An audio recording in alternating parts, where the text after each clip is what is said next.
నీతి ఆయోగ్ అధికారులతో సమావేశమైన సీఎం చంద్రబాబు ఏ నిర్ణయాలు తీసుకున్నారు, ఎలాంటి ఆర్థిక ప్రణాళికలు రచించారు?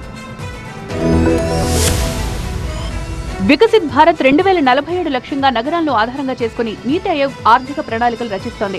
అందుకు ప్రాథమిక కసరత్తు ఇప్పటికే పూర్తి చేసిన నీతి ఆయోగ్ అధికారులతో సీఎం చంద్రబాబు సమావేశమయ్యారు. పలు కీలక నిర్ణయాలు తీసుకున్నారు. 8 జిల్లాలతో పాటు విశాఖ ఎకనామిక్ రీజియన్ ను అభివృద్ధి చేయాలని నిర్ణయించారు. అంతేకాదు విశాఖను మరో ముంబైలా తీర్చిదిద్దే విధంగా ప్రణాళికాబద్ధంగా ముందుకు వెళ్లాలని అధికారులకు సీఎం దిశానిర్దేశం చేశారు. ఇటు 20 లక్షల మందికి వర్క్ ఫ్రం హోం కల్పించేలా ముందుకు వెళ్లాలన్నారు చంద్రబాబు. అలాగే విజయనగరం, శ్రీకాకుళం, అనకాపల్లి, కాకినాడ, తూర్పుగోదావరి, అల్లూరి సీతారామరాజు, మన్యం సహా 8 జిల్లాల్లో ఆర్థిక కార్యకలాపాలు పెరిగేలా ప్రణాళికలు సిద్ధం చేయాలని అధికారులను ఆదేశించారు. అంతేకాదు పలు ప్రాజెక్టుల కోసం 1,00,000 ఎకరాలు గుర్తించాలి అన్నారు. అటు మూలపేట నుంచి విశాఖపట్నం నుంచి కాకినాడ మధ్య బీచ్ రోడ్లను అభివృద్ధి చేసి జాతీయ రహదారికి అనుసంధానం చేయాలన్నారు. రాష్ట్ర వ్యాప్తంగా 6 పోర్టులు, 17 వ్యవసాయ క్షేత్రాలు, 6 సర్వీస్ హబ్స్, 12 పర్యాటక హబ్స్ ను డెవలప్ చేయాలని నిర్దేశించారు.